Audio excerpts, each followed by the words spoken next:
सर्वप्रथम आप सभी को शुभ संध्या। कक्षा की शुरुआत करने की मैं घोषणा करता हूं। जैसे कि पिछली कक्षा में हमने चर्चा की थी कि मध्यकाल अपने अंतिम चरण में है और आज की कक्षा से हम इस श्रृंखला में आधुनिक भारत की शुरुआत करेंगे और निश्चित तौर पर आज उसी को आगे बढ़ाया जाएगा। जब हम इतिहास को परीक्षा के दृष्टिकोण से देखते हैं तो हम पाते हैं कि इतिहास आज के परीक्षा का बैकबोन है और इतिहास के मुख्यतः 3 खंड हैं, जिसमें प्राचीन, मध्यकालीन और आधुनिक भारत समावेशित है। परीक्षा के दृष्टिकोण से सबसे अधिक महत्वपूर्ण आधुनिक भारत है। यदि हम केवल इतिहास के सेक्शन को ठीक से पकड़ बनाकर चलते हैं तो कमोबेश ढेर सारी परीक्षाओं में 40% जीएस का हिस्सा इतिहास के हिस्से में आता है और बिहार के संदर्भ में इतिहास की उल्लेखनीय भूमिका है। इससे आप सभी अवगत हैं। लगातार जो अभ्यर्थी इसमें परीक्षा दे रहे हैं वो देखेंगे कि उन तीनों खंडों में यदि हम तुलना करें तो आधुनिक भारत का सबसे विशेष महत्व है। उसके बाद प्राचीन भारत का स्थान आता है और फिर मध्यकालीन का स्थान आता है। तो आधुनिक भारत से आज हम क्लास को आगे बढ़ाएंगे, परिचय के साथ कक्षा की शुरुआत करेंगे। ठीक है।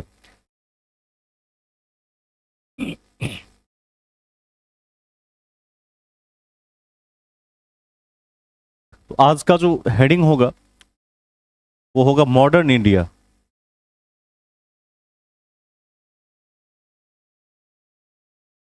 आधुनिक भारत। जब मैंने सिलेबस लिखवाया तो सिलेबस की कड़ी में आपने लिखा कि हजारों वर्ष पूर्व से लेकर 647 ईस्वी तक का जो काल है उसे प्राचीन भारत में देखा जाता है, प्राचीन भारत में कंसीडर किया जाता है। 647 से लेकर जो 1757 तक का काल है उसे मध्यकालीन भारत में कंसीडर किया जाता है और 1757 से लेकर 1947 तक का जो काल है उसे आधुनिक भारत में कंसीडर किया जाता है। आधुनिक भारत क्यों कहते हैं? इस काल को आधुनिक भारत कहने के पीछे ढेर सारे कारण हैं। हम इतिहास के डेप्थ में चलेंगे और डेप्थ में जाकर देखने की कोशिश करते हैं इस काल से ऐसा क्या परिवर्तन हुआ जिसके कारण इस काल को आधुनिक काल की संज्ञा दी जाती है। तो जब हम प्राचीन काल को देखते हैं तो आप देखेंगे कि पाषाण युग से हमारी सिलेबस की शुरुआत होती है और उसमें हम देखते हैं कि मनुष्य पाषाण काल से खेती की तरफ आता है, एग्रीकल्चर की खोज की तरफ आता है और निश्चित तौर पर अस्थायी जीवन बसाने की शुरुआत करता है, धर्मों की शुरुआत होती है। लेकिन जब मध्यकाल में आते हैं और भारत के परिप्रेक्ष्य में इतिहास का अध्ययन करते हैं तो विदेशी आक्रांताओं का इतिहास वहां से आरंभ हो जाता है। इस कड़ी में आप देखते हैं कि 712 में मोहम्मद बिन कासिम का आक्रमण होता है और वहां से कालांतर में जब हम आगे बढ़ते हैं तो 1206 से 1210 कुतुबुद्दीन ऐबक का काल गुलाम वंश की शुरुआत मानी जाती है। गुलाम खिलजी, तुगलक, सैयद और लोधी वंशों के पश्चात हम मुगल साम्राज्य को देखते हैं, जिसमें बाबर, हुमायूं, अकबर, जहांगीर, शाहजहां, औरंगजेब के साथ हम बहादुर शाह जफर द्वितीय का अध्ययन करते हैं और बीच में शेर शाह को देखते हैं। इन सब कालों की एक विशेषता है। इन सब कालों की विशेषता है कि भारत के वैदेशिक संबंध यूरोपियन कंट्रीज से भी नहीं जुड़े। लेकिन आधुनिक काल की सबसे बड़ी जो खास बात है वो ये है कि भारत अब यूरोपियन कंपनियों के साथ जुड़ गया है। और इस इतिहास की शुरुआत कहां से होती है, ठीक है, इसको भी जानना महत्वपूर्ण है। तो ध्यान रखिएगा, प्राचीन काल में दुनिया में 2 सबसे प्राचीनतम सभ्यताएं हैं, भारत और यूनान की सभ्यता। यदि आप इतिहास में एनसीईआरटी को देखेंगे, हिस्ट्री को देखेंगे तो आप पाएंगे कि यूनान और भारत संसार के प्राचीनतम सभ्यताओं में से एक रहा है और इस कड़ी में यूनान के साथ भारत का संबंध भी प्राचीन है।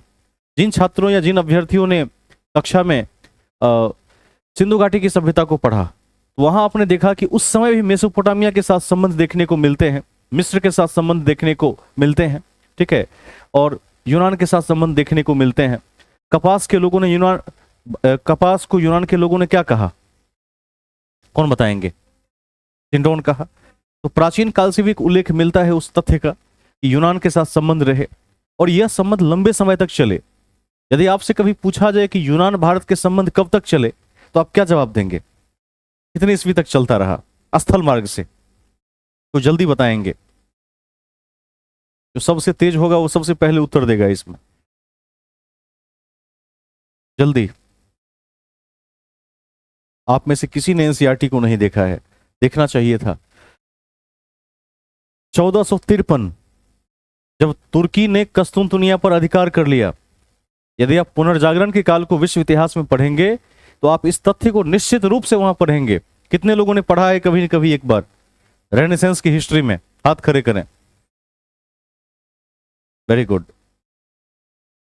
तो ध्यान रखिएगा, तुर्की ने जब कस्तुंतुनिया पर अधिकार कर लिया, उसके बाद से यूनान और भारत के बीच का जो व्यापारिक स्थल मार्ग था वो अवरुद्ध हो गया।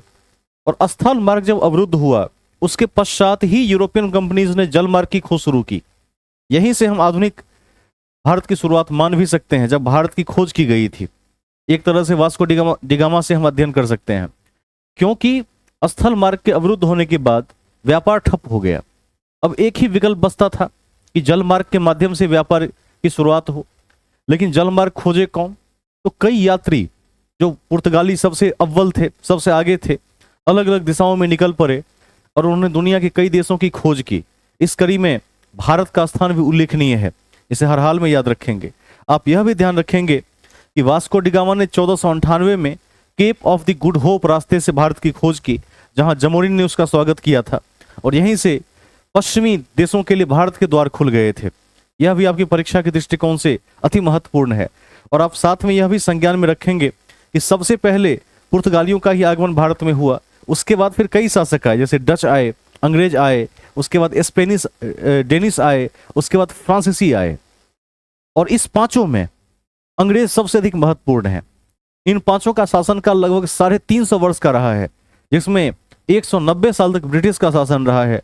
और आज के भारत को यदि हम देखेंगे, आज के भारतीय पुलिस व्यवस्था को देखेंगे, प्रशासनिक व्यवस्था को देखेंगे, ब्यूरोक्रेसी को देखेंगे, मिनिस्ट्रियल सिस्टम को देखेंगे, वेस्ट मिनिस्टर मॉडल को देखेंगे, इन सभी मॉडल्स में ब्रिटिश शासन का योगदान काफी अधिक रहा है। चाहे पार्लियामेंट की बनावट हो, चाहे वहां का कैबिनेट सिस्टम हो, सब ब्रिटिश की देन है। वैसे और भी देशों से हमने संविधान में कई तथ्य लिए। आज भी मैं एक ऐसी ही सभा में गया था, वहां भी इन सब तथ्यों की चर्चा कर रहे थे कई अधिकारियों के साथ। तो वहां भी इस तथ्य की चर्चा हुई कि जब संविधान बनाया गया तो दुनिया के कई देशों से वहां तथ्य एकत्रित किए गए, लेकिन उन तथ्यों में भी सबसे अधिक तथ्य जो प्रभावित हैं वो ब्रिटेन से हैं, क्योंकि इस 5 शासकों में ब्रिटिश शासक भी भारत आए थे। और यह सब घटना किस काल की है? आधुनिक भारत की है। आधुनिक भारत इसलिए भी महत्वपूर्ण है क्योंकि आज हम जिस अवधि में जी रहे हैं, आजादी के लगभग 75 साल के बाद, उस अवधि का निर्माण, उसका जो ढांचा बना है, वह आधुनिक भारत के बेस पर ही खड़ा हुआ है। इसको भी ध्यान रखेंगे। अब शुरुआत कहां से किया जाए? तो शुरुआत परिचय से करेंगे। लिख दीजिए फर्स्ट पॉइंट, लिखिए आधुनिक भारत की शुरुआत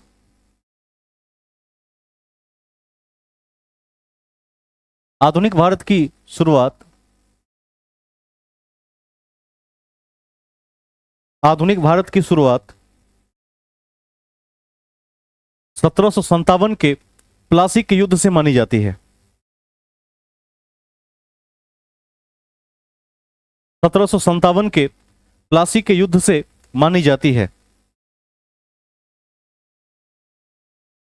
मानी जाती है, ठीक है, मानी जाती है। जब जब राजनीतिक राजनीतिक कौमा प्रशासनिक प्रशासनिक एवं सामाजिक आर्थिक व्यवस्था में एवं सामाजिक आर्थिक व्यवस्था में सामाजिक आर्थिक व्यवस्था में परिवर्तनकारी तत्वों का समावेशन हुआ। परिवर्तनकारी तत्वों का समावेशन हुआ। समावेशन हुआ, ठीक है। वैसे हुआ तो पहले से, लेकिन भारत में इसको 1757 से नोटिस किया जाता है विशेष रूप से, ठीक है। इसको ध्यान रखेंगे। वरना शाहजहां के समय से भी क्या हो रहा था? फाइट जारी थे। आगे बताएंगे किस तरह से फाइट जारी थे यूरोपियंस के साथ, लेकिन वो आंशिक था। आप देखेंगे कि सर टॉमस रो और हॉकिंस जैसे लोग भी आते रहे थे, लेकिन मुख्य रूप से जो इफेक्ट आया वो 1757 से प्लासी के लड़ाई के बाद से आया। इसी में जोड़ दीजिए। देखिए, नए विचार, नई संस्थाएं, नए विचार, नई संस्थाएं और नई नीतियों के माध्यम से, नई नीतियों के माध्यम से भारत ने आधुनिक युग में प्रवेश किया। भारत ने आधुनिक युग में प्रवेश किया।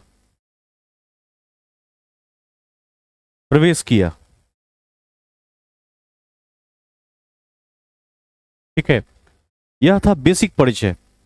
और वैसे यदि आपसे कभी पूछा जाए कि ऐसा क्यों हुआ, तो आप कह सकते हैं कि 1453 में तुर्की साम्राज्य का जब कस्तुनतुनिया पर अधिकार हुआ, ये मौखिक रूप से याद रखना है। उस अधिकार के बाद चूंकि यूनान और भारत के स्थल मार्ग अवरुद्ध हो गए, इसीलिए जो पश्चिमी कंपनियां थी उन्होंने जल मार्ग की खोज शुरू की, और यह भी एक कारण रहा जो वैश्विक कारण है। इसको ध्यान रखेंगे। ठीक है, पैराग्राफ बदल कर लिखिए।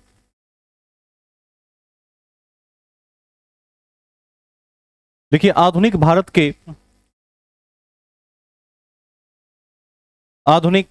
के निम्नलिखित भाग उल्लेखनीय हैं। आधुनिक भारत के निम्नलिखित भाग उल्लेखनीय हैं।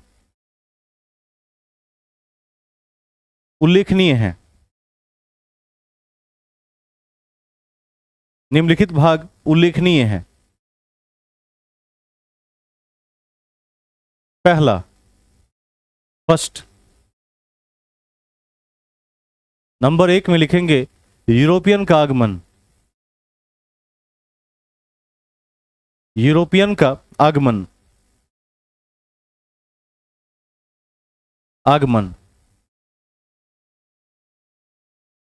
दूसरा, सेकंड, ब्रिटिश शासन की स्थापना और सुदृढ़ीकरण। ब्रिटिश शासन की स्थापना और सुदृढ़ीकरण। ब्रिटिश शासन की स्थापना और सुदृढ़ीकरण।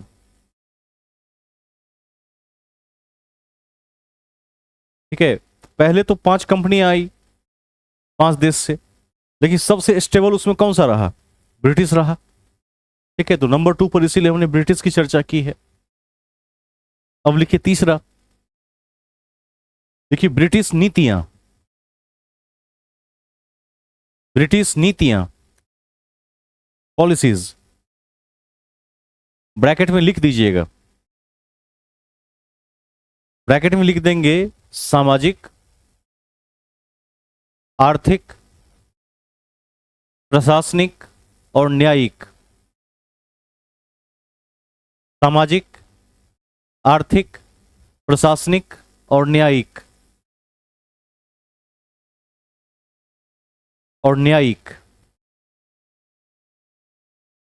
ध्यान रखेंगे इसे। जितनी पॉलिसीज बनी, कहते हैं कि 1935 के अधिनियम का 2/3 हिस्सा आज भी संविधान में हूबहू कॉपीड है, और ब्रिटिश की झलक आज भी आपको विभिन्न क्षेत्रों में वैसी ही देखने को मिलती है। ठीक है, नंबर 4, नीतियों के विरुद्ध प्रतिक्रिया। नीतियों के विरुद्ध प्रतिक्रिया, रिएक्शन तो होगा। जब एक विदेशी ताकत आकर पॉलिसीज बनाएगी, तो जिस वर्ग को दिक्कत होगा वो क्या करेगा? आंदोलन करेगा, प्रतिक्रिया देगा। नीतियों के विरुद्ध प्रतिक्रिया, जैसे के बाद ABCD करके लिख दीजिए चौथे में। जैसे A नंबर में लिख देंगे किसानों की प्रतिक्रिया। हम इसको बिहार के संदर्भ में विशेष रूप से देखेंगे। कहते हैं कि जो नेता बिहार चला गया वो राष्ट्रीय नेता हो गया। इतिहास उठाकर आप देख सकते हैं। गांधी इस परिप्रेक्ष्य में अति महत्वपूर्ण है। तो पहला लिखेंगे किसानों की प्रतिक्रिया। एनसीईआरटी में क्लास 10th में जब आप पढ़ेंगे राष्ट्रवाद, तो विशेष रूप से वहां चंपारण सत्याग्रह का उल्लेख है, जिसको हम आगे की कड़ी में कभी देखेंगे। तो पहला था किसानों की प्रतिक्रिया। सेकंड, आदिवासियों की प्रतिक्रिया। संथाल विद्रोह, मुंडा विद्रोह, बहुत सारे विद्रोह हैं, मुपलाओं का विद्रोह, ये सब परीक्षाओं के हाईलाइटेड क्वेश्चंस हैं 1921। आदिवासियों की प्रतिक्रिया। और सी में लिख दीजिए आम नागरिकों की प्रतिक्रिया। आम नागरिकों की प्रतिक्रिया, ठीक है। आम नागरिकों की प्रतिक्रिया। पांचवा लिखिए सिपाही विद्रोह ऑब्लिक 1857 की क्रांति। सिपाही विद्रोह ऑब्लिक 1857 की क्रांति। 1857 की क्रांति।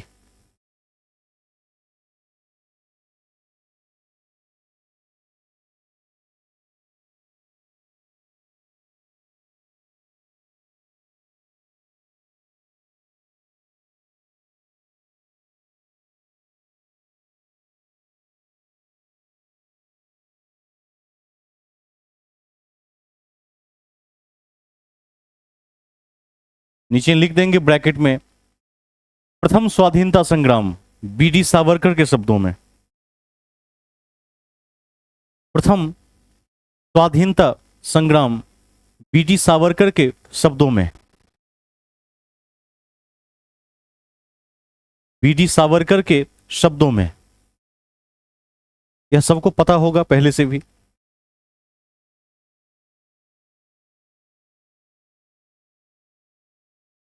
बीडी सावरकर के शब्दों में,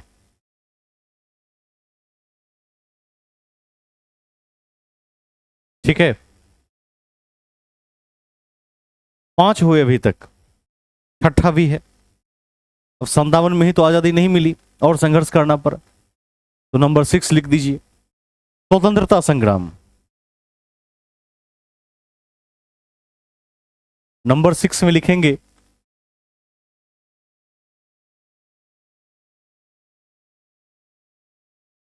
स्वतंत्रता संग्राम।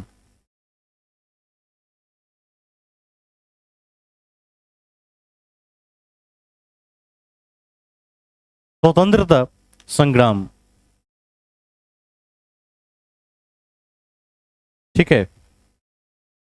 अब इसके भी 3 चरण हैं, इसको ध्यान रखिएगा। 57 में देश ठीक से एकजुट नहीं हो सका था, एक बड़े वर्ग ने विद्रोह में हिस्सा ही नहीं लिया, और ब्रिटिश सरकार के पास टेक्निकल साधन मौजूद थे, कई पक्ष थे उसके, ठीक है। इस कारण से भारतवासी युद्ध में विजित नहीं हो सके। उसके लगभग 90 साल के बाद फिर से एक विराट संघर्ष हुआ, जिसमें हम विजयी हुए और अंतिम रूप से आजाद भी हुए। तो यह जो आपका छठा पॉइंट है स्वतंत्रता संग्राम, इसके भी 3 चरण हैं। सबसे जो पहला चरण है उसे कहते हैं उदारवादी चरण। उदारवादी चरण जो कांग्रेस की स्थापना से लेकर बंगाल विभाजन तक चलता रहा, ध्यान रखिएगा। 1885 से लेकर 1905 तक चलता रहा। इस चरण को समझ लेते हैं, लिखते भी रहेंगे साथ साथ। इस चरण में क्या हुआ? इस चरण में सबसे पहले भाई एक बैनर तो चाहिए। यदि कोई इतने बड़े सरकार से युद्ध करेगा तो एक कोई ऑर्गेनाइजेशन तो चाहिए, एक संस्था तो चाहिए। तो एक पार्टी बनी कांग्रेस, जिसको भारतीय राष्ट्रीय कांग्रेस के नाम से भी जानते हैं। एयू ह्यूम, ऑक्टेवियन, ठीक है, ह्यूम कौन थे पहले तो ये बताइए।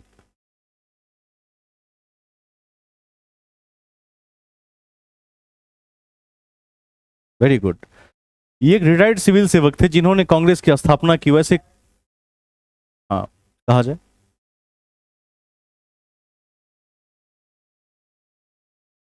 ठीक है, इन्होंने कांग्रेस की स्थापना की और कांग्रेस के बैनर तले यह प्रयास किया गया कि जो भारतीय नेता हैं,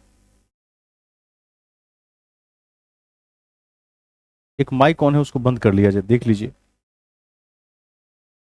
जो इसके बैनर तले यह कोशिश की गई कि ब्रिटिश सरकार से अनुनय विनय, प्रार्थना पत्र इत्यादि के माध्यम से क्या करेंगे, विनती करेंगे कि आप देश छोड़कर चले जाइए।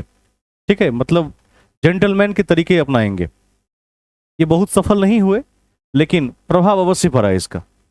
तो ध्यान रखिएगा, 1885 से लेकर 1905 तक यही एक्सपेरिमेंट चलता रहा, जिसको हम आगे विस्तार से भी देखेंगे।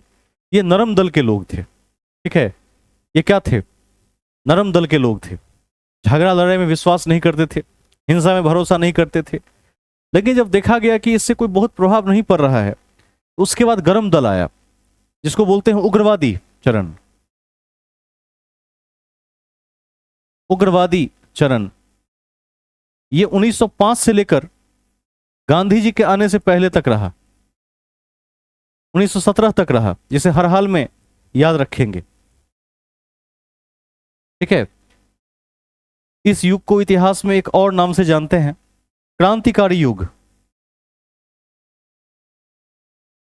आप देखेंगे जितने बड़े बड़े क्रांतिकारी देश के इतिहास में स्वाधीनता संग्राम से जुड़े हुए मिलेंगे, वो आपको इसी काल में मिलेंगे। क्रांतिकारी युग, इन्होंने सहारा लिया क्रांति का, कहा कि इस तरह से अनुनय विनय और विनती के माध्यम से देश को आजाद नहीं करवाया जा सकता। यह भी काफी लंबे समय तक चला, लेकिन अंतिम सफलता नहीं मिली। उसके बाद एक व्यक्ति का अभ्युदय होता है।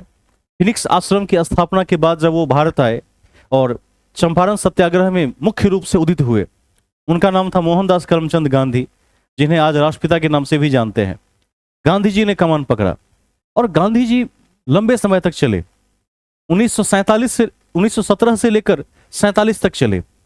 और ध्यान रखिएगा, इस बीच गांधी जी ने स्टेप बाय स्टेप रणनीति बनाकर, सत्य और अहिंसा का पालन करते हुए, कभी असहयोग को अपनाकर, तो कभी देखिएगा आपकी गांधी जी ने भारत छोड़ो जैसे नारे दिए उग्र होकर। तो विभिन्न रणनीतियों के माध्यम से उन्होंने अंग्रेजों से लोहा लिया और गांधी का ब्रिटिश पर काफी प्रभाव भी पड़ा। कहते हैं कि गांधी जैसा व्यक्तित्व दुनिया में दोबारा पैदा नहीं हुआ। आज भी गांधी की मूर्ति संसार के लगभग हर एक देश में है कहीं ना कहीं। इस तथ्य को ध्यान रखेंगे। और इस कड़ी में यह भी ध्यान रखेंगे कि नेल्सन मंडेला को डैश का गांधी कहा जाता है। इस कहां का, वेरी गुड, अफ्रीका का गांधी कहा जाता है।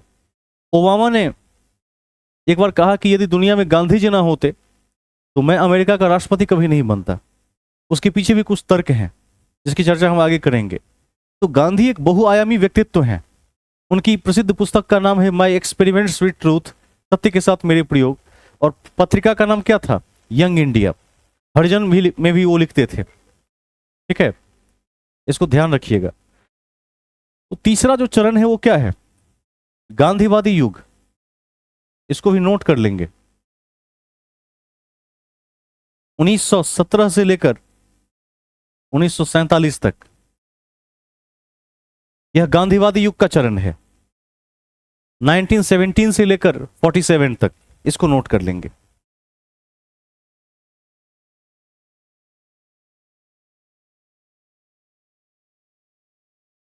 ठीक है, यह था बेसिक परिचय।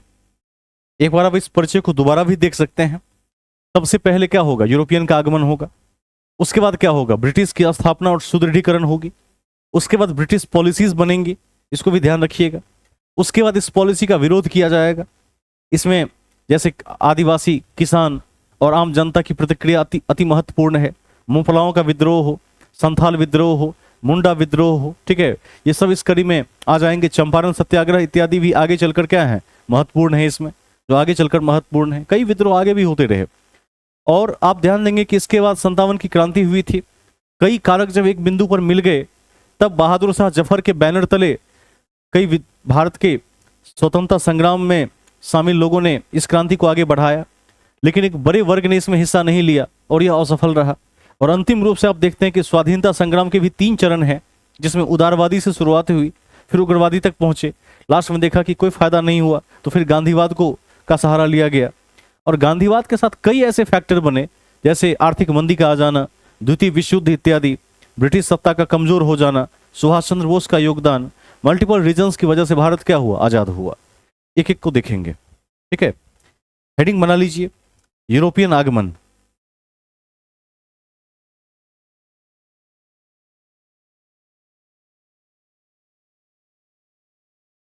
यूरोपियन आगमन।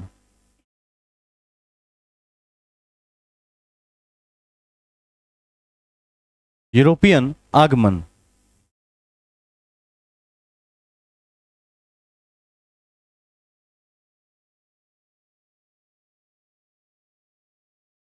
ठीक है। कस्तुनतुनिया की घटना के बाद सबसे पहले इस रेस में पुर्तगाली थे, क्योंकि पुर्तगालियों ने ऐसे जहाज विकसित किए कि यदि हवा किसी भी दिशा की चल रही हो तो वह उस ऊर्जा का उपयोग करके जहाज को किसी भी दिशा में चला सकते थे।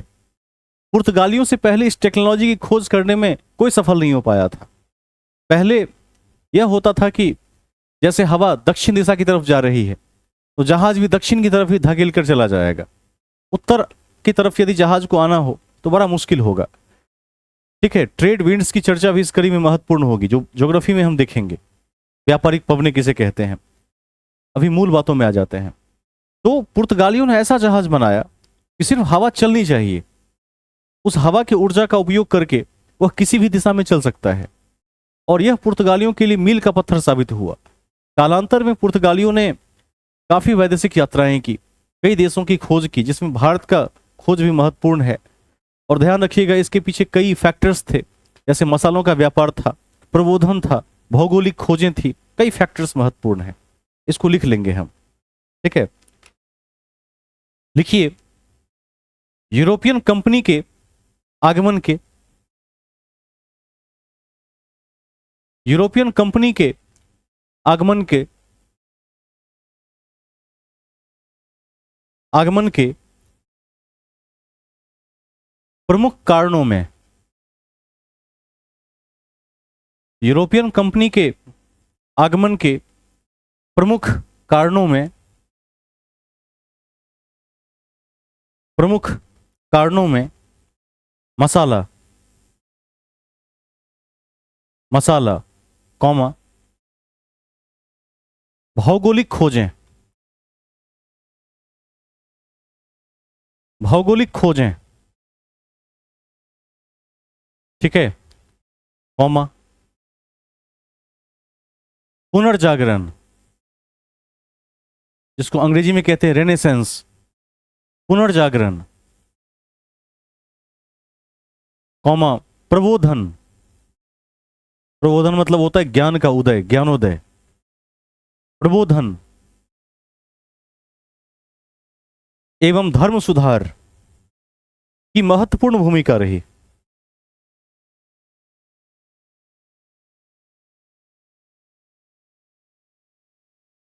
ठीक है, यही 5 कारण थे जिसके कारण पुर्तगाली और स्पेन के लोग दुनिया की खोज में निकल पड़े थे। पैराग्राफ बदल कर लिखेंगे। लिखिए, भौगोलिक खोज की कड़ी में भौगोलिक खोज की कड़ी में भौगोलिक खोज की कड़ी में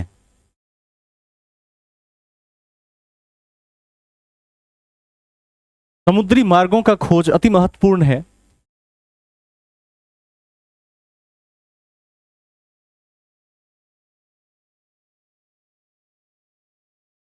समुद्री मार्ग का खोज अति महत्वपूर्ण है,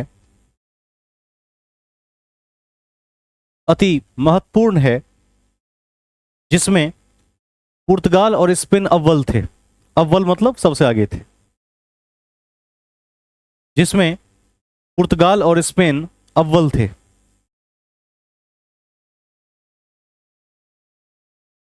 पुर्तगाल और स्पेन अव्वल थे, ठीक है।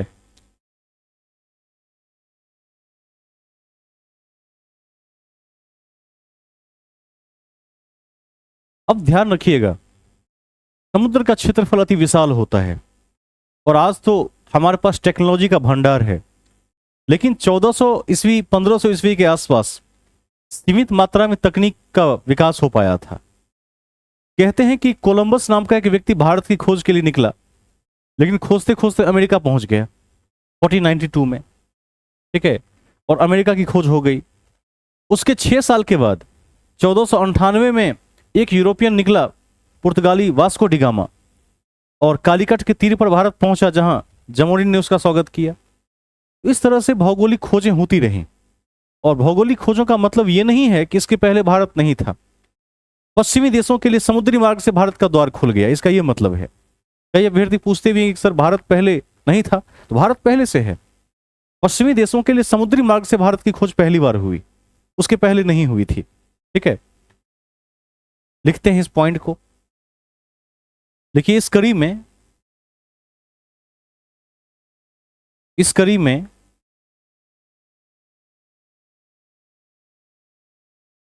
1492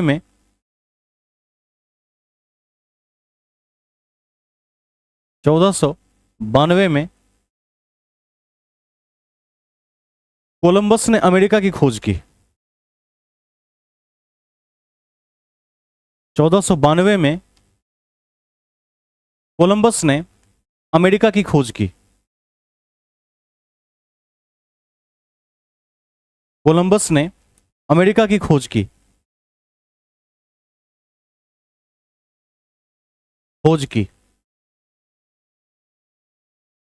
ठीक है, सबको याद भी होगा। जिनको नहीं याद है वो इसको एकदम धारा प्रवाह याद कर लीजिए। नेक्स्ट पॉइंट, 1498 में 1498 में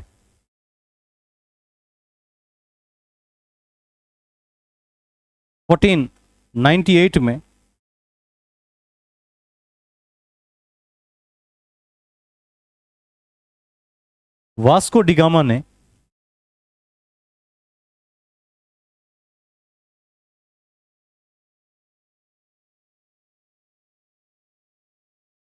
एक नए समुद्री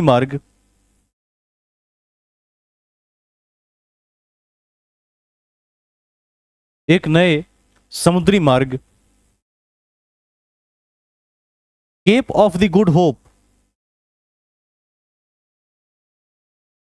cap of the Good Hope के माध्यम से यात्रा करते हुए, Cape of the Good Hope के माध्यम से यात्रा करते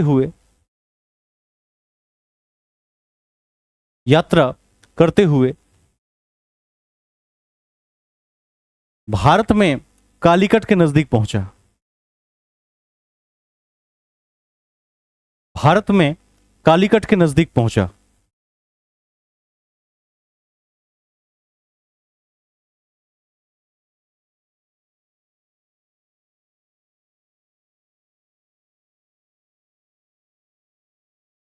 कालीकट के नजदीक पहुंचा, जहां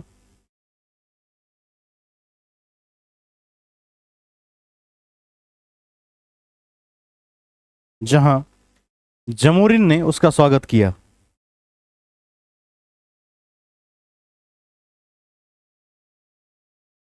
जमोरिन ने उसका स्वागत किया।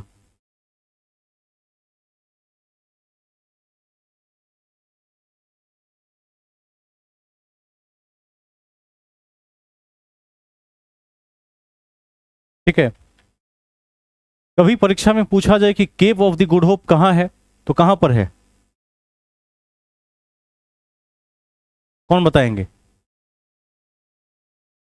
वेरी गुड, दक्षिण अफ्रीका में है। जिनको लिखना हो आप लिख सकते हैं। और जमोरिन क्या था? शासक का नाम नहीं, ध्यान रखिएगा, जमोरिन के नाम से कोई शासक नहीं था। राजा को जमोरिन कहते थे वहां पर, जो स्थानीय राजा रहा होगा उसका नाम कम उल्लेखित मिलता है, लेकिन किसी खास क्षेत्र में जैसे राजा को राणा कहते हैं, किसी क्षेत्र में राजन कहते हैं, कहीं पर जमोरिन कहते हैं। तो जमोरिन क्या है? उपाधि है। जैसे विक्रमादित्य क्या है? उपाधि है। इसको ध्यान रखिएगा। अब जाहिर सी बात है कि जब कोई विदेशी व्यापारी किसी देश में एंटर होगा तो पहले से उस देश में जो स्थापित व्यापारी समूह है वो उसका क्या करेगा? क्या करेगा? तो जवाब ही नहीं दे रहा है। क्या करेगा? विरोध करेगा। ठीक है, ध्यान रखिएगा। तो भारत में जो पहले से स्थापित व्यापारियों का समूह था, व्यापारिक घराने थे, उन्होंने पुर्तगालियों का विरोध किया। लेकिन ध्यातव्य है कि तकनीक में कहीं ना कहीं वो हमसे आगे जा रहे थे, तो विरोध तो किया लेकिन अधिक लंबे समय तक विरोध नहीं कर सके। और कालांतर में पुर्तगालियों ने भारत में फैक्ट्रियों की स्थापना की, जिसको भी हम आगे देखेंगे। इस तथ्य को ध्यान में रखेंगे। ठीक है, देखिए नेक्स्ट पॉइंट नोट में लिख लीजिए। वास्को डिगामा की सहायता अब्दुल मजीद ने किया था।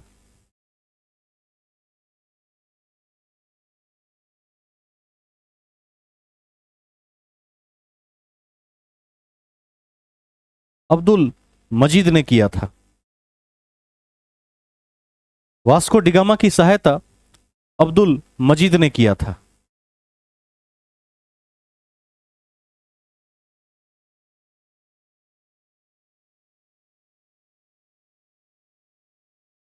हाँ, ने किया था, याद रख लेंगे, कई बार पूछ दिया जाता है। ठीक है,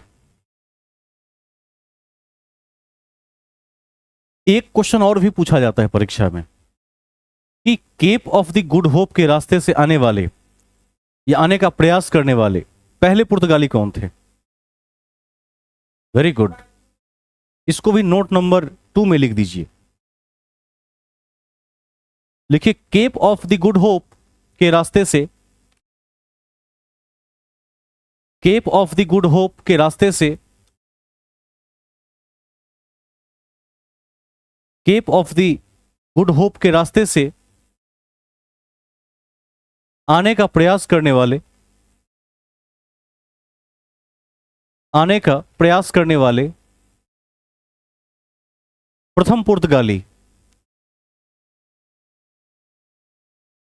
प्रथम पुर्तगाली बार्थलोमियो डियाज थे।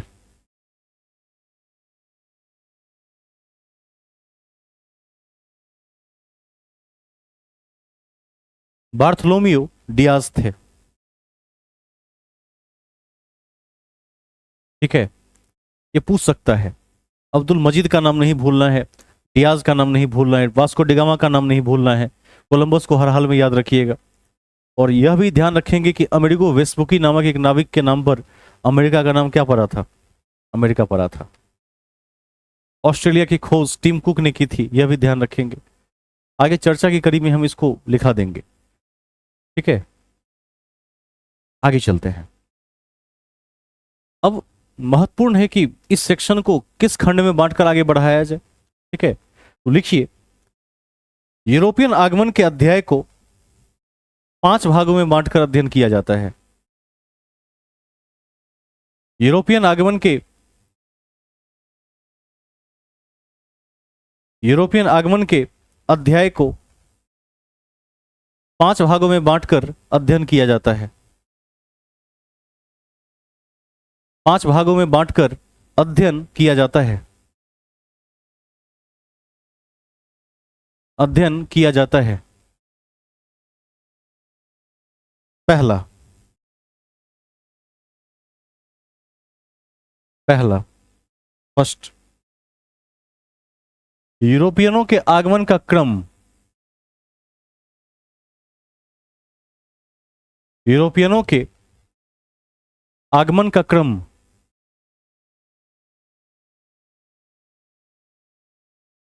यूरोपियनों के आगमन का क्रम, किस क्रम में आए यह भी पूछा जाता है। सबसे पहले कौन आए? पुर्तगाली आए, इसको ध्यान रखिएगा। और सबसे लास्ट में गए कौन थे भारत छोड़कर? पुर्तगाली ही गए थे। पहला हुआ क्रम। दूसरा लिखिए यूरोपियन कंपनियों की स्थापना का क्रम,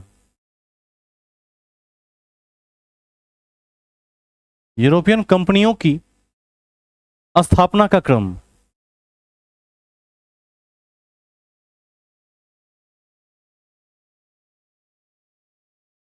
स्थापना का क्रम।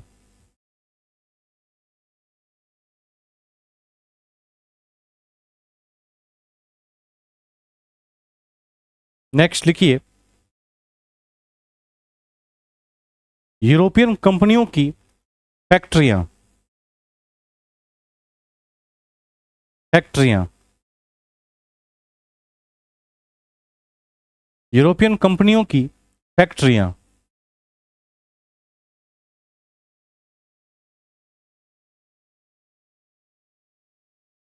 फैक्ट्रियां। नेक्स्ट लिखेंगे योगदान, यूरोपियन कंपनियों का योगदान। योगदान, ये क्या क्या योगदान दिया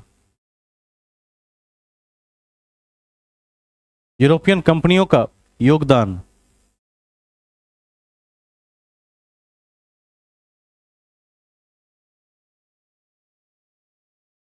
यूरोपियन कंपनियों का योगदान।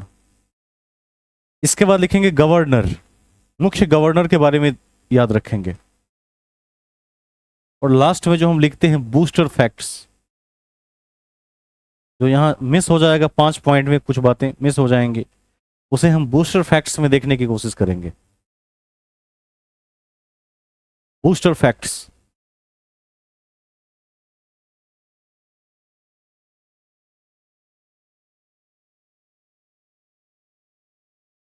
ठीक है, यहां से शुरुआत करेंगे। कक्षा समझ में आ रही है कि नहीं आज की कक्षा? कितने अभ्यर्थियों को बहुत भारी लग रहा है, वो हाथ खड़े करें एक बार। कोई है जिनको लग रहा है कि अथाह सागर में जा रहा है क्लास और हम डूब रहे हैं उसमें?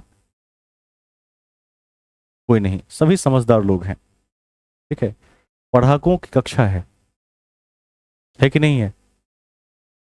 विष्णु जी,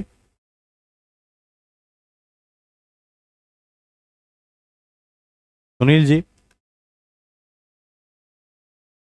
आपने कभी इस सब तथ्यों का पहले अध्ययन किया है कि नहीं किया है?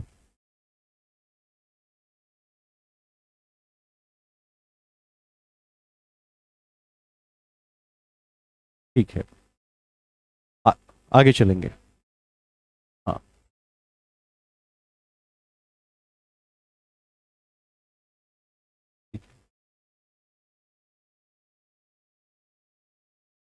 अब हम ने 5 खंडों में डिवाइड कर लिया है। छठा खंड बूस्टर फैक्ट्स है। तो सबसे पहला जो हेडिंग होगा वो होगा यूरोपीय कंपनियों का क्रम। हेडिंग बना दीजिए।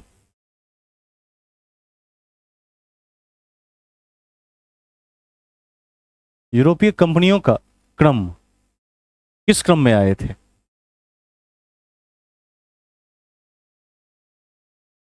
ठीक है, आप इसको फिगर बनाकर लिख देंगे तो अच्छा रहेगा। ठीक है, हम इसको ऐसे बांट देते हैं। यह है क्रम, 5 कंपनियां हैं, इसको 5 भागों में बांट दीजिए।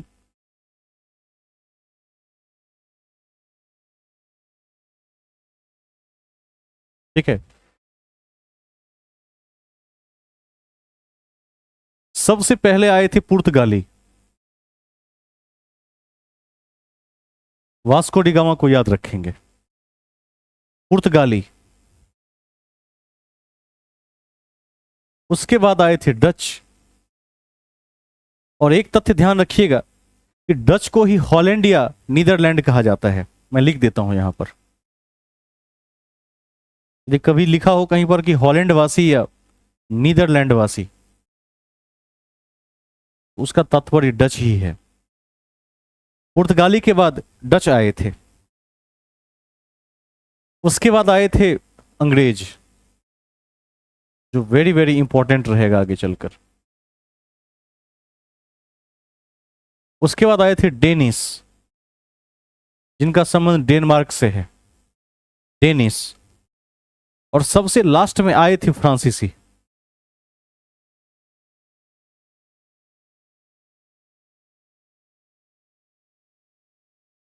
फ्रांसीसी।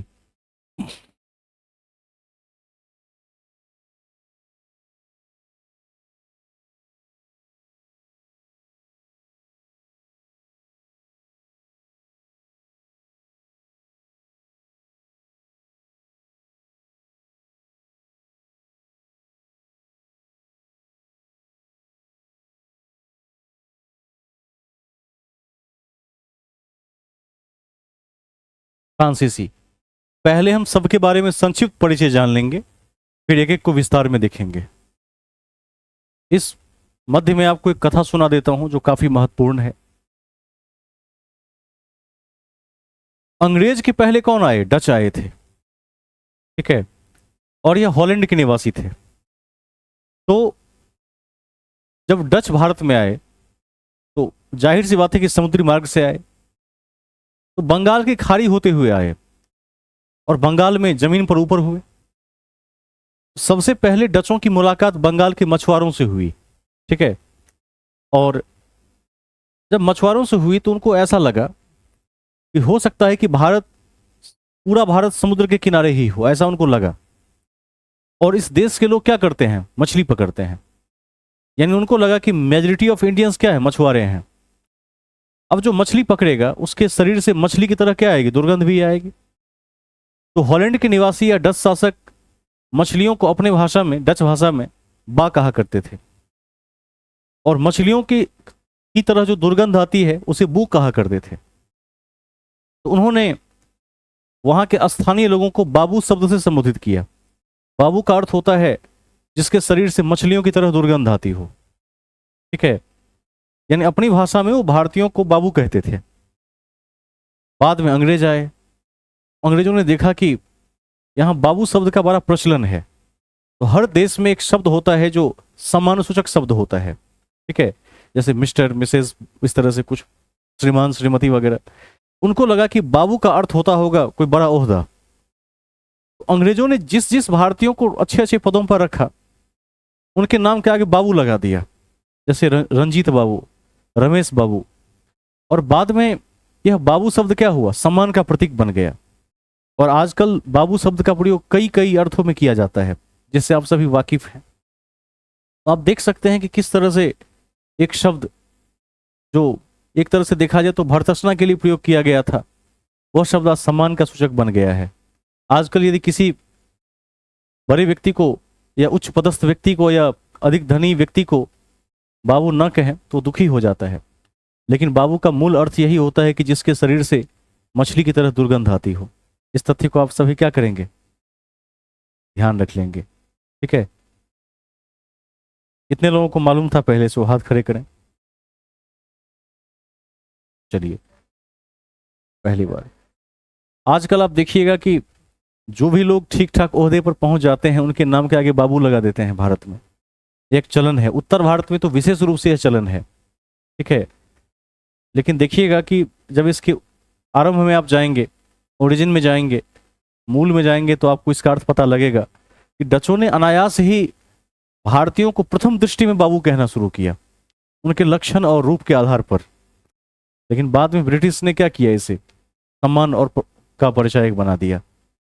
आगे चलेंगे तो अब आपको डच याद रहेगा, और यह भी याद रहेगा कि अंग्रेज से पहले डच आए थे, कभी नहीं भूलिएगा, क्योंकि पहले डच आए फिर अंग्रेज आए। तो कभी परीक्षा में यदि पूछ दे कि इनका कालक्रम बताइए तो आप सजा सकते हैं कि पुर्तगाली, डच, अंग्रेज, उसके बाद डेनिश और लास्ट में फ्रांसीसी। कभी नहीं भूलिएगा, रिवीजन छोड़ देने पर यह भूला जाता है कई बार।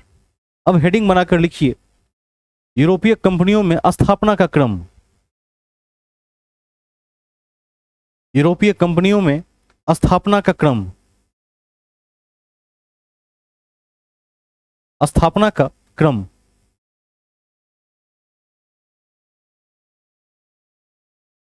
स्थापना का क्रम, इसको भी देखते हैं, यह पूछा जाता है कई बार। स्थापना का क्रम सबसे पहले लिखिए, फर्स्ट में पुर्तगाली, पुर्तगाली कंपनी और तीर का चिन्ह। पुर्तगाली कंपनी और तीर का चिन्ह,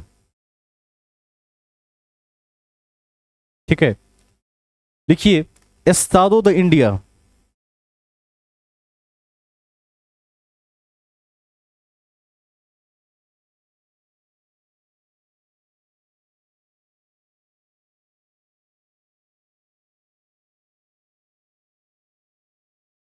एस्तादो द इंडिया 1505 ईस्वी। कंपनी का नाम है, पूछा जाता है। एस्तादो द इंडिया सबसे पहली कंपनी है। कंपनी और फैक्ट्री में अंतर होता है, ये सबको पता होना चाहिए। ठीक है।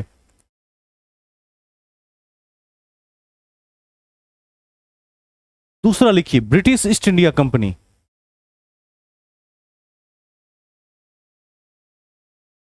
नाम से ही स्पष्ट है कि अंग्रेजों ने स्थापना किया था।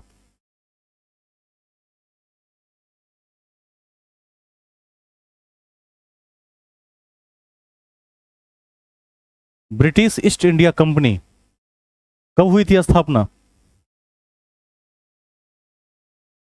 Very good. 31 दिसंबर 1600 को हुई थी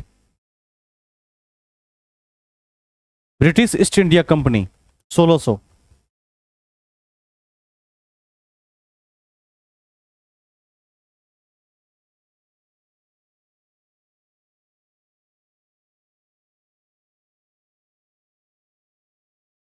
ठीक है, तीसरा लिखिए।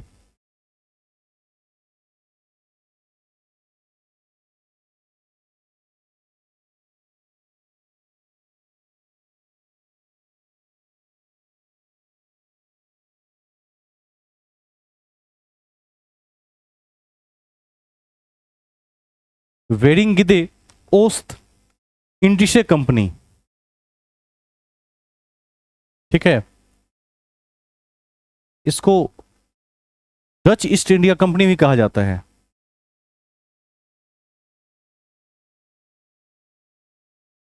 डच ईस्ट इंडिया कंपनी, नाम से स्पष्ट है कि डचों ने इसकी स्थापना की थी 1602 में।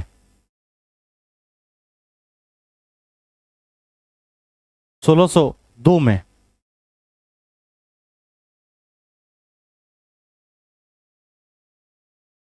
ब्रैकेट में लिख दीजिएगा, संयुक्त उपक्रम कंपनी थी।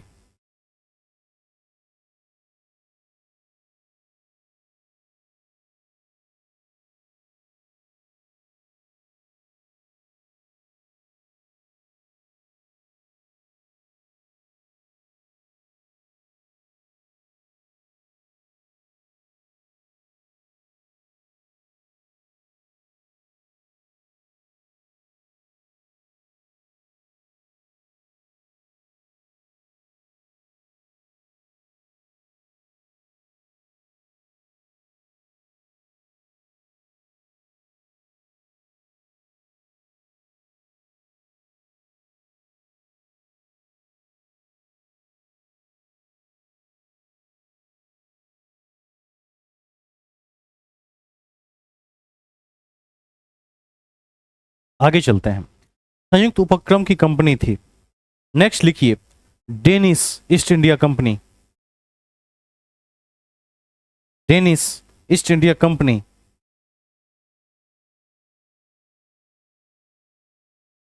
Dennis East India Company 1616।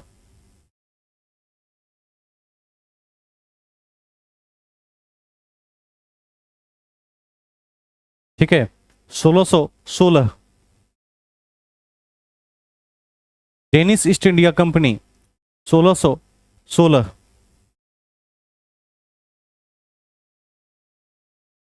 पांचवा लिखेंगे, कंपनी देश इन देश। कंपनी देश इन देश ओरिएंटलेस।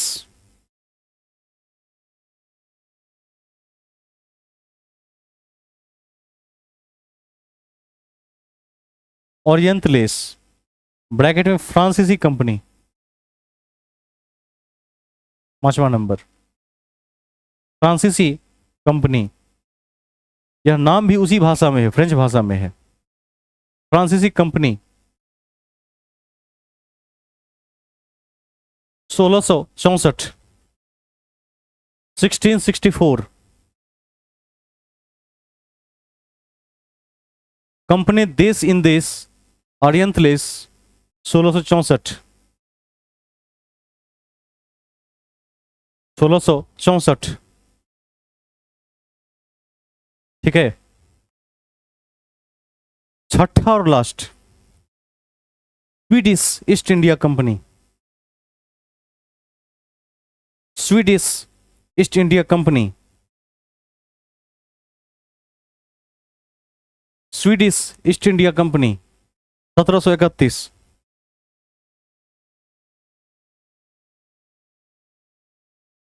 1731, ठीक है, ध्यान रखिएगा। अब जो छठा नंबर, पांचवा नंबर आपने लिखा है फ्रेंच कंपनी, कंपनी देश इन देश, उसके विषय में एक नोट लिख सकते हैं, या वहीं जगह हो तो वहीं छोटे छोटे अक्षरों में लिख दीजिए, जगह हो तो लिख दीजिए वहां पर। लिखिए राजा लुई 14,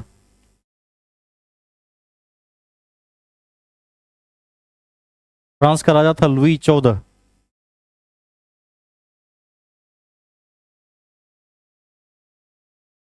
राजा लुई 14, ठीक है। और वित्त मंत्री कोलबर्ट, फ्रांस का है ये, वित्त मंत्री कोलबर्ट, इसको याद रख लेंगे, पूछता है कभी कभी इस समय फ्रांस के राजा कौन थे और वित्त मंत्री कौन थे। वित्त मंत्री इसलिए कि कंपनियों के मामले में जो भी अंतरिम निर्णय लेने होते हैं वो फाइनेंस मिनिस्टर को ही लेना होता है। कोलबर्ट का नाम ध्यान रखिएगा, महत्वपूर्ण है।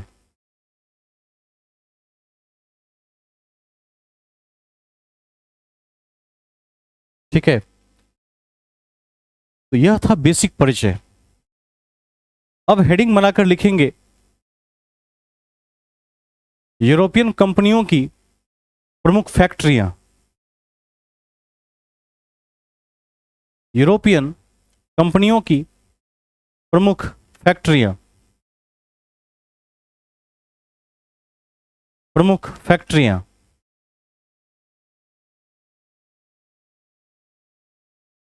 यूरोपियन कंपनियों की प्रमुख फैक्ट्रियां,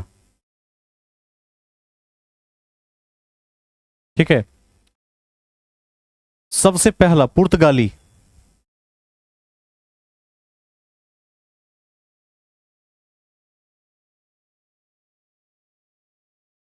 पुर्तगाली या पुर्तगाल,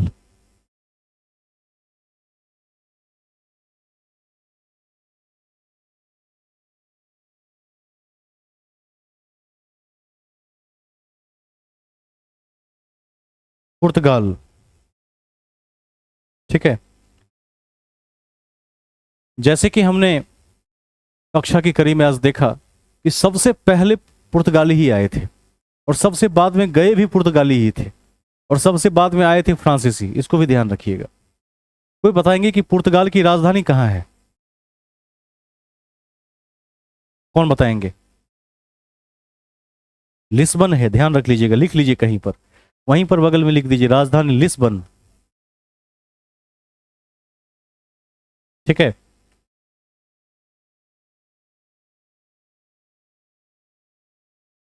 अब पुर्तगालियों में लिखिए पहली फैक्ट्री, स्टार देकर, कोच्चि,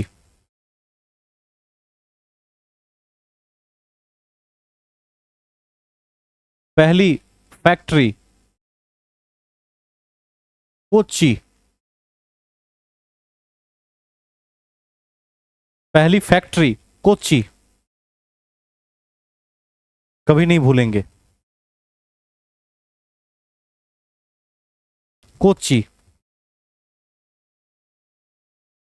दूसरी फैक्ट्री कन्नूर,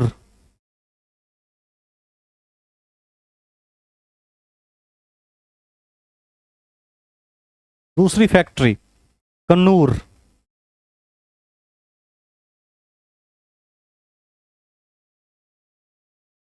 ईस्वी लिखना हो तो लिख सकते हैं 1503 और 1505।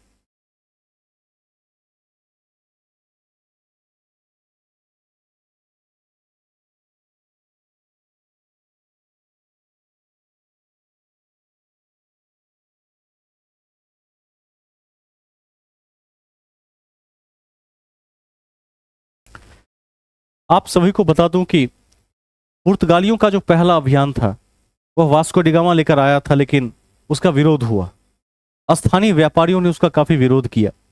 उसके बाद उसका दूसरा अभियान भी आया जहां से पुर्तगालियों ने अपनी नींव की स्थापना भारत में सही ढंग से की।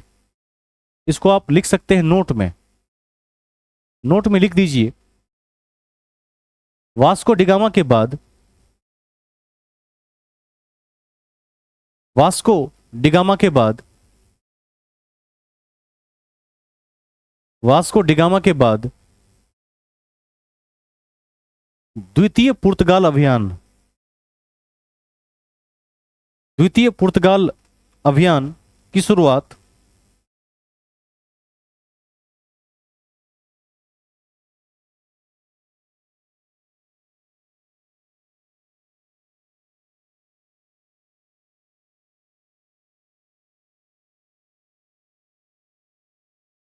शुरुआत पेड्रो अल्वारेज कैब्राल ने की।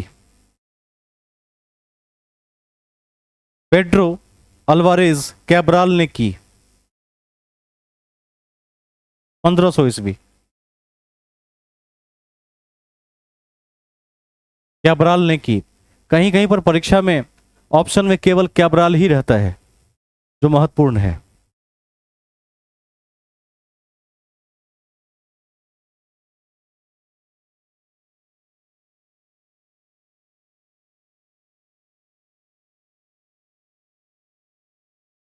ठीक है, नेक्स्ट पॉइंट देखिए। पुर्तगालियों ने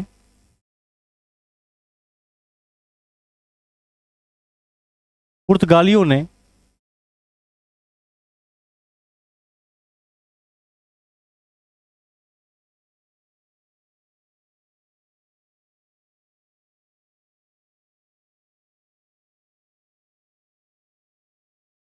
कॉर्टेस अर्मडा कारवां सिस्टम के माध्यम से, कॉर्टेस अर्मडा कारवां सिस्टम के माध्यम से, कॉर्टेस अर्मडा कारवां सिस्टम के माध्यम से समुद्री व्यापार पर नियंत्रण किया। समुद्री व्यापार पर नियंत्रण किया।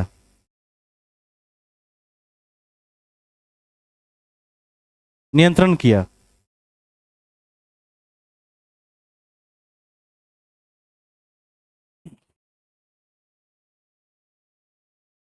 नियंत्रण किया। ध्यान रखिएगा, ये इतने उन्नत टेक्नोलॉजी के साथ आए थे कि मुगल जहाज रानियों के लिए खतरा पैदा कर दिया, और यहीं से इन्होंने समुद्री व्यापार की छूट भी मुगलों से प्राप्त की थी उस समय में। यह परीक्षा के दृष्टिकोण से उल्लेखनीय है। ठीक है, नेक्स्ट पॉइंट देखिए। बंगाल के हुगली ब्रैकेट में चटगांव, बंगाल के हुगली ब्रैकेट में चटगांव, चटगांव में, चटगांव में पुर्तगालियों ने, चटगांव में पुर्तगालियों ने बंगाल के गयासुद्दीन मोहम्मद शाह से, बंगाल के गयासुद्दीन मोहम्मद शाह से चटगांव को प्राप्त कर लिया।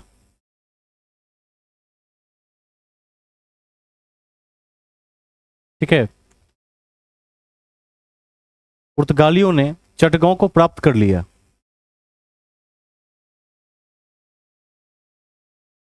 नेक्स्ट पॉइंट, अगला बिंदु, पुर्तगालियों ने चटगांव को काट के हुगली कर दीजिएगा पूरा। पुर्तगालियों ने हुगली का प्रयोग समुद्री डकैती के रूप में किया। समुद्री डकैती के रूप में किया। समुद्री डकैती के रूप में किया। ध्यान रखिएगा, इन्होंने इस तरह का एक सिस्टम बनाया था कि अन्य व्यापारियों के जहाज को लूट लिया करते थे और अन्य व्यापारियों के लिए खतरा पैदा कर दिया था, और समुद्र में इनका इतना खौफ था कि दूसरे व्यापारी व्यापार करने से भी डरने लगे थे। इसी कारण से कालांतर में शाहजहां ने क्या किया, पुर्तगालियों से व्यापारिक सिस्टम का पीछा छुड़ाया और उसको भगा दिया वहां से।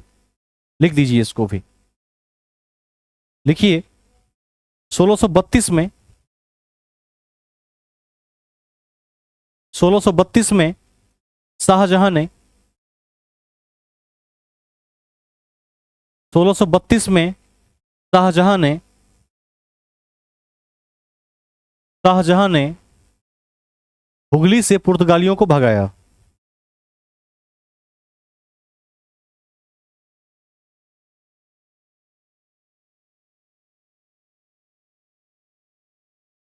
ठीक है,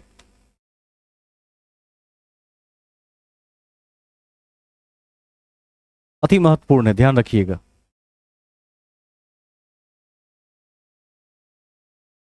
शाहजहां ने 1632 में भगा दिया। नेक्स्ट पॉइंट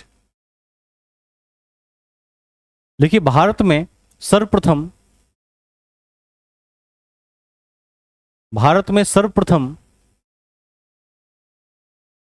सर्वप्रथम समुद्री व्यापारिक केंद्र की स्थापना पुर्तगालियों ने की।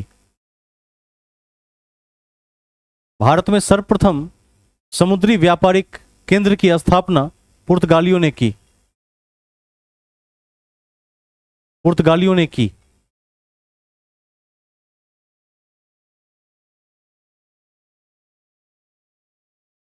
ठीक है, नेक्स्ट पॉइंट, पुर्तगाली भारत में सबसे पहले आए और सबसे बाद में गए।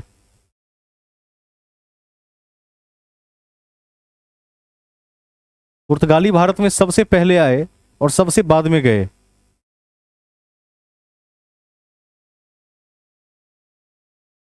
सबसे बाद में गए, ध्यान रखिएगा इसको। एक और पॉइंट ऐड कर दीजिए इसमें। कोई बताएंगे कि आरंभ में पुर्तगाली का मुख्यालय कहां था और जब गए तब कहां था? आरंभ का तो आप कॉपी देखकर भी बता सकते हैं, लिखवा दिए हैं जल्दी। ये रहा आरंभ का, कोच्चि 1503। थोड़ा याददाश्त भी बढ़ाइए, ठीक है। सबसे लास्ट में कहां था?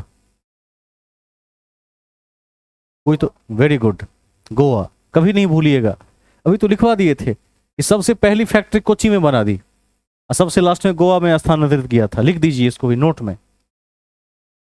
देखिए, पुर्तगालियों की का लिखिएगा, पुर्तगालियों का सबसे पहला मुख्यालय कोच्चि और सबसे अंतिम मुख्यालय गोवा था। पुर्तगालियों का सबसे पहला मुख्यालय कोच्चि और सबसे अंतिम मुख्यालय गोवा था। सबसे अंतिम मुख्यालय गोवा था, ठीक है, गोवा था।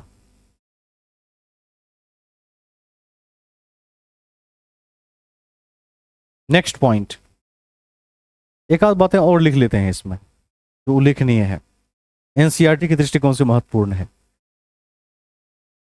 हेडिंग में लिखिए, पुर्तगालियों का व्यापारिक घटनाक्रम। पुर्तगालियों का व्यापारिक घटनाक्रम, व्यापारिक घटनाक्रम शॉर्ट में लिखवा देते हैं क्योंकि ये पूछता रहता है परीक्षाओं में और आगे भी पूछा जाएगा। छोटू कुमार जी हैं कि चले गए? आपने अभी हाल में कौन सी परीक्षा दी है?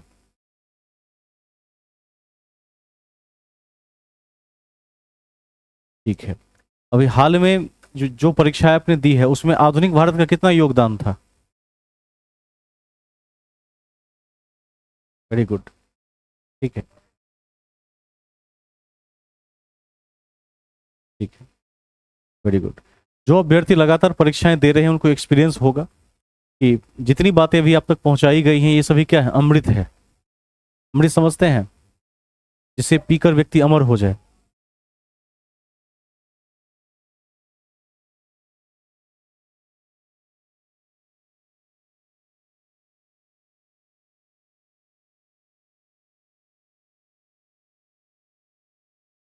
आगे चलते हैं। थोड़ी आवाज़ की क्वालिटी कमज़ोर आ रही है, इसीलिए मैंने ठीक से सुना नहीं। टाइप कर दीजिए, कोई दिक्कत नहीं है। कुछ अभ्यर्थियों की आवाज़ काफ़ी अच्छी आ रही है, हो सकता है नेटवर्क इशू या कुछ हो।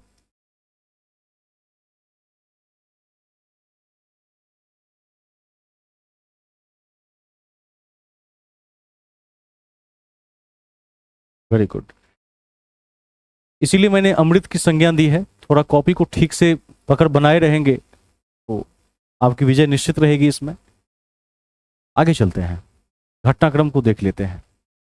अब घटनाक्रम में कुछ तो आपको याद ही हो गया होगा। जैसे सबसे पहले 1498 वास्को डी गामा आपको याद हो गया होगा।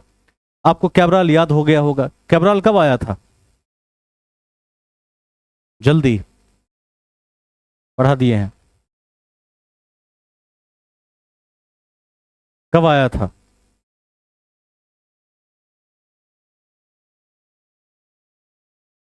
अभी तो लिखाए हैं पेड्रो कैब्राल। कब आया था?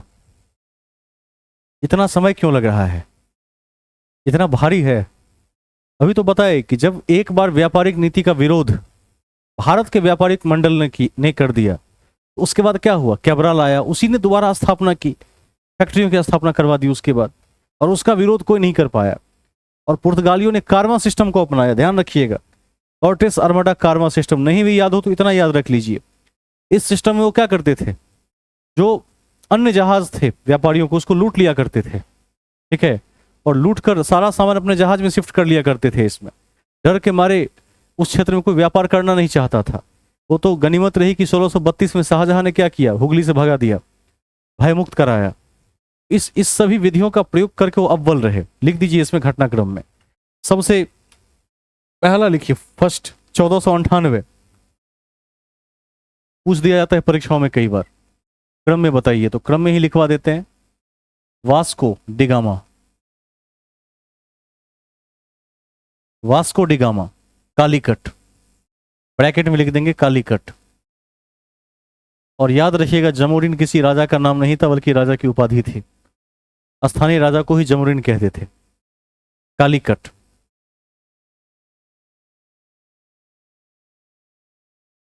ठीक है, दूसरा लिखिए 1503। और आप ही लोग बताएंगे 1503 में क्या किया था। सबसे पहले कोई बता दें 1503 में क्या किया था। लिखवा दिए हैं, पहली फैक्ट्री बनाई थी, तो लिख दीजिए कोचीन में पहली फैक्ट्री बनाई।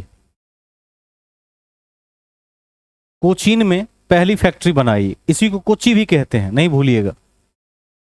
कोचीन में पहली फैक्ट्री बनाई। ठीक है, नेक्स्ट 1505।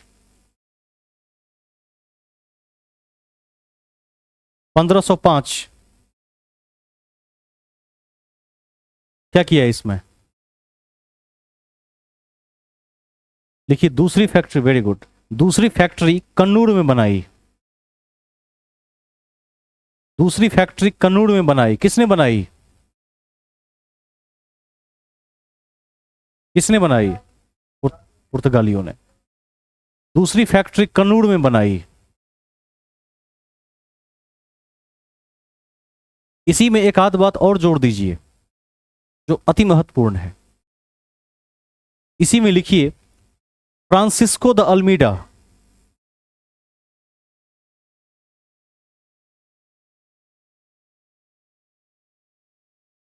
फ्रांसिस्को डी अल्मीडा, बहुत पूछा जाता है, डबल डबल टिक करके रख लीजिए। फ्रांसिस्को डी अल्मीडा को भारतीय क्षेत्र का प्रथम गवर्नर बनाया गया।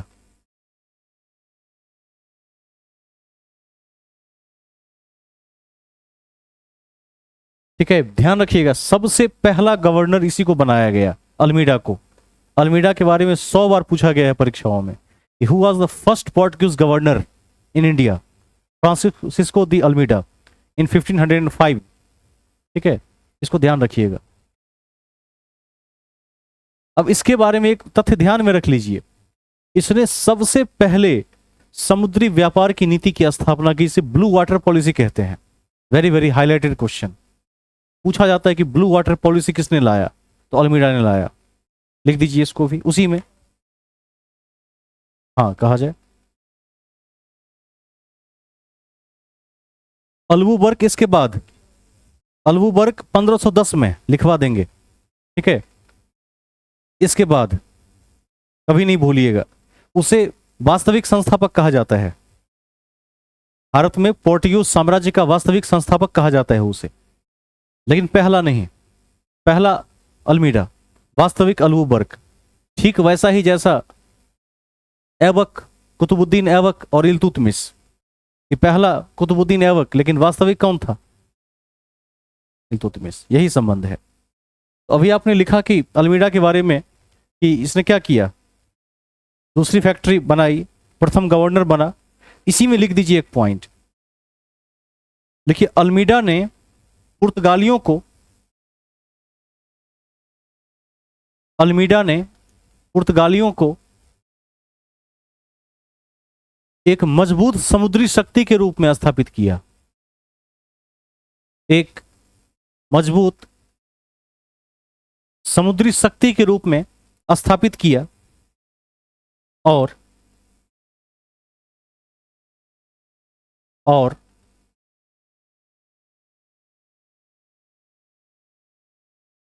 ब्लू वाटर पॉलिसी का सिद्धांत दिया। कभी नहीं भूलिएगा, वेरी वेरी इंपॉर्टेंट, 5 टिक कर लीजिए इसमें। और ब्लू वाटर पॉलिसी का सिद्धांत दिया, ब्लू वाटर पॉलिसी का सिद्धांत दिया, ठीक है। अति महत्वपूर्ण है, वेरी वेरी इंपॉर्टेंट है। यह क्या था? पहला संस्थापक था, वास्तविक नहीं था, इसको ध्यान रखेंगे। अब लिखिए 1509 ईस्वी, 1509।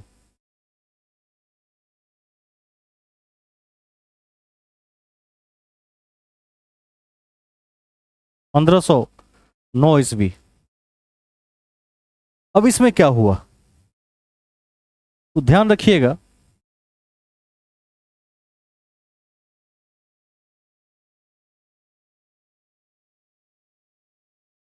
अल्मीडा ने क्या किया, 1509 में गुजरात, तुर्की और मिस्र का एक संयुक्त बेरा था, उस बेरे को परास्त कर दिया, ठीक है। इसको भी लिख दीजिए। अल्मीडा ने गुजरात, तुर्की और मिस्र के, गुजरात, तुर्की और मिस्र के संयुक्त बेरे को परास्त किया। गुजरात, तुर्की और मिस्र के संयुक्त बेरे को परास्त किया, संयुक्त बेरे को परास्त किया।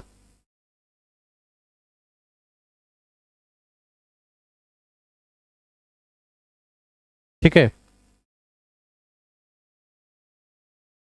चौथा को टिक करके रखिए, 1510 ईस्वी, 1510 ईस्वी।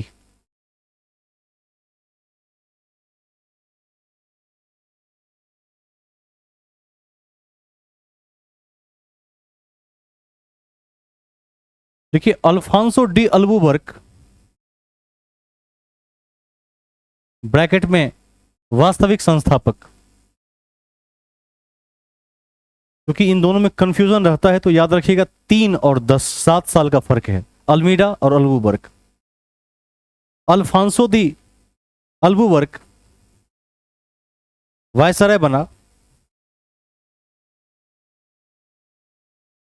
वायसराय बना और बीजापुर के सुल्तान को पराजित कर,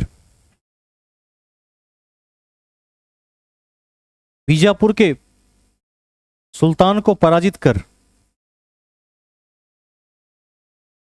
1510 में गोवा पर अधिकार कर लिया।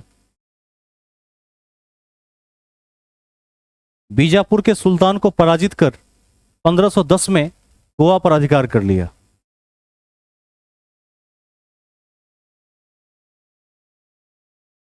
पंद्रह सौ दस में गोवा पर अधिकार कर लिया। ध्यान रखिएगा। लिखिए, अतः इसे भारत में पुर्तगाली साम्राज्य का वास्तविक संस्थापक कहा जाता है। अतः इसे भारत में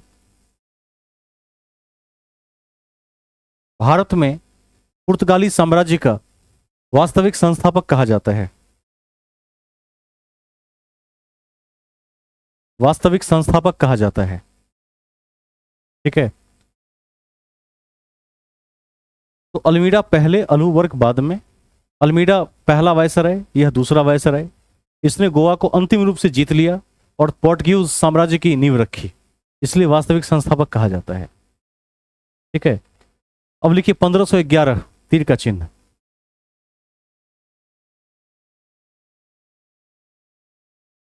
1511, तीर का चिन्ह क्या किया?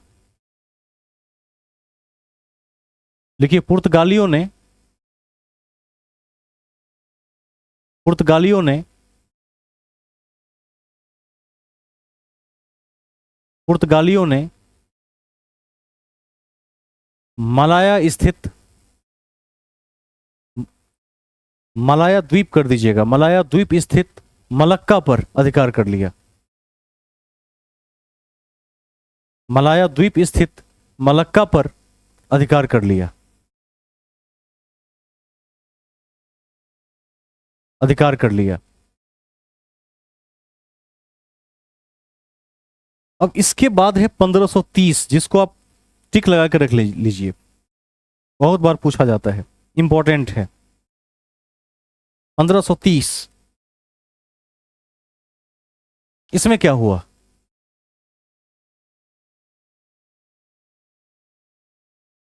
Very good. लिखिए, पुर्तगालियों ने औपचारिक रूप से गोवा को राजधानी बनाई, भारतीय राज्य की राजधानी बनाई। पुर्तगालियों ने औपचारिक रूप से गोवा को राजधानी बनाई, राजधानी बनाई।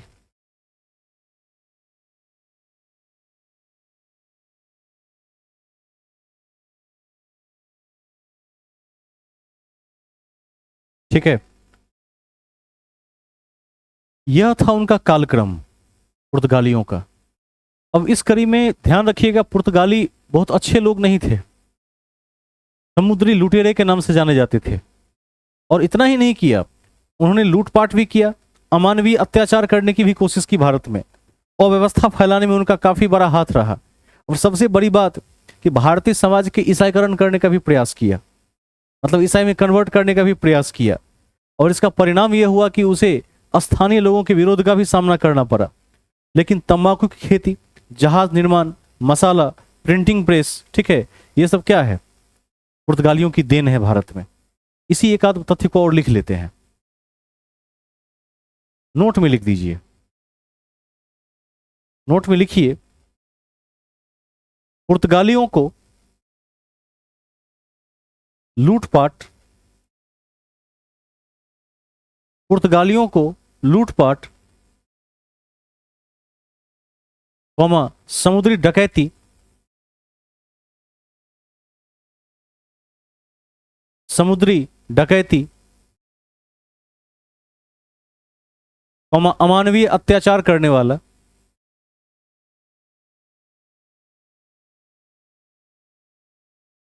अमानवीय अत्याचार करने वाला,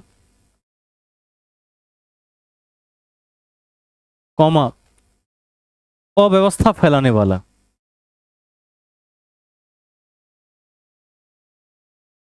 ठीक है, अव्यवस्था फैलाने वाला एवं भारतीयों के ईसाईकरण के प्रयास के लिए भी जाना जाता है। भारतीयों के ईसाईकरण के प्रयास के लिए भी जाना जाता है। भारतीयों के ईसाईकरण के प्रयास के लिए भी जाना जाता है। ठीक है। नेक्स्ट पॉइंट,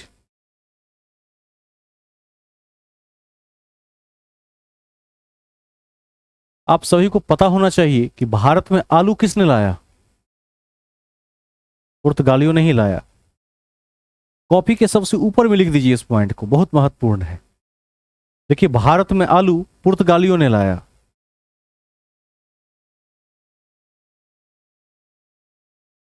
ठीक है, भारत में आलू पुर्तगालियों ने लाया।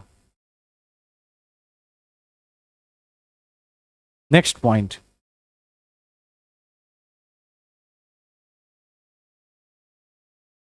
पुर्तगालियों ने लाया। देखिए अगला बिंदु, मूल बातों में, तंबाकू की खेती। तंबाकू की खेती, कौमा जहाज निर्माण, कौमा जहाज निर्माण और प्रिंटिंग प्रेस पुर्तगालियों की देन है।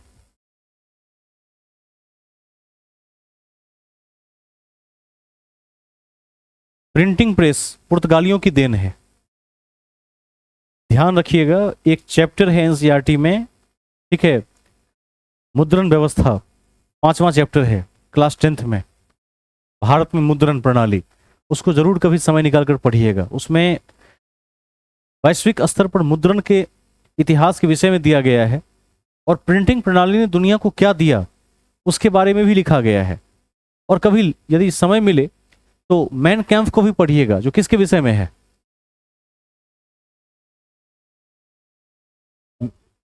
हिटलर के विषय में है। ठीक है, उसमें आपको यह पता चलेगा कि माइक के आविष्कार के बाद और लाउड स्पीकर के आविष्कार के बाद दुनिया पर उसका क्या प्रभाव पड़ा। आपको यह पता चलेगा पढ़कर कि यदि माइक और लाउड स्पीकर नहीं होते तो हिटलर इतना बड़ा शासक नहीं बनता और नाजीवाद शुरू नहीं होता। माइक की बड़ी भूमिका है। एनसीईआरटी के 5वें चैप्टर के अनुसार मुद्रण की भी बड़ी भूमिका है दुनिया को आगे बढ़ाने में। ठीक है, इस सब को कभी कभी देखते रहिए समय निकालकर, जब जब समय मिल जाए, कभी आप फ्री हो तो एक बार पलट लेंगे तो वो बेहतर ही रहेगा। आगे चलते हैं। देखिए, भारत में पहला प्रिंटिंग प्रेस, भारत में पहला प्रिंटिंग प्रेस पुर्तगालियों ने गोवा में स्थापित किया। भारत में पहला प्रिंटिंग प्रेस पुर्तगालियों ने गोवा में स्थापित किया। गोवा में स्थापित किया। ठीक है, स्थापित किया 1556 ब्रैकेट में।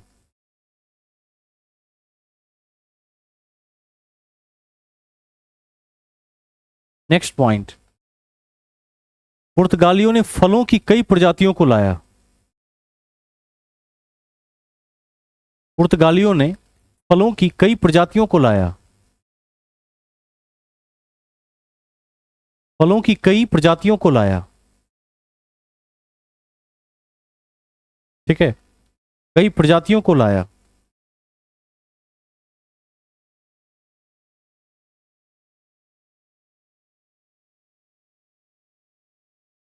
नोट में लिखिए, थॉमस बेस्ट नामक अंग्रेज अधिकारी ने, टिक करके लिखेंगे, डबल टिक, थॉमस बेस्ट नामक अंग्रेज अधिकारी ने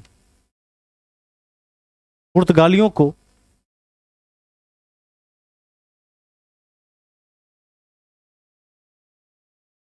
को सौली नामक स्थान पर पराजित किया था।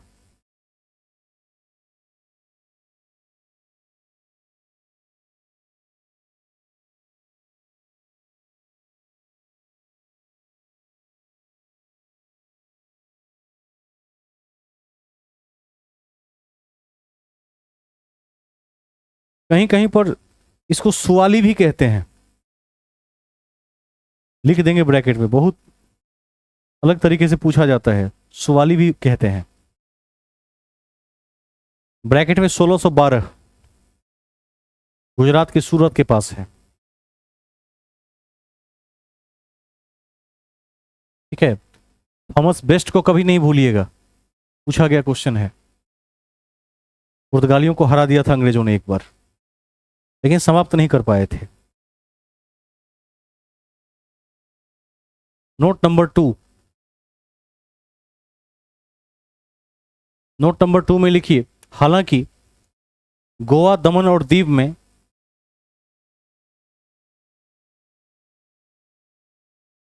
गोवा, दमन एवं दीव में 1961 तक पुर्तगालियों का अधिकार बना रहा। 1961 तक पुर्तगालियों का अधिकार बना रहा। ठीक है, पुर्तगालियों का अधिकार बना रहा। इस प्रकार हमने आज पुर्तगाली के खंड को देख लिया है। अगली कक्षा में हम डच और अंग्रेज को देखने का प्रयास करेंगे। उसके बाद डेनिश और फ्रांसीसी को देख लेंगे और इस चैप्टर के बूस्टर फैक्ट्स को देखने का प्रयास करेंगे। और क्लास इस तरह से आपकी आगे बढ़ती रहेगी। आपका काम है कि इन तथ्यों को बार बार रिवाइज करें, क्योंकि ज्यों ज्यों क्लास आगे बढ़ रही है तो निश्चित रूप से आपकी जो कॉपी की मोटाई है वो बढ़ती चली जाएगी, नंबर ऑफ पेज वहाँ इंक्रीज होते चले जाएंगे। तो जितना अधिक आप रिवीजन में रहेंगे, परीक्षा में आपकी परफॉर्मेंस उतनी बेहतर होगी। इन्हीं शब्दों के साथ मैं कक्षा की समाप्ति की घोषणा करता हूँ। सभी को शुभ रात्रि और सभी का धन्यवाद। Good night.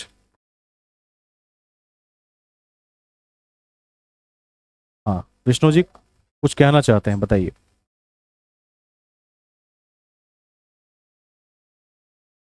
कोई बात नहीं, वीडियो आ जाएगी, उसको देख लीजिएगा।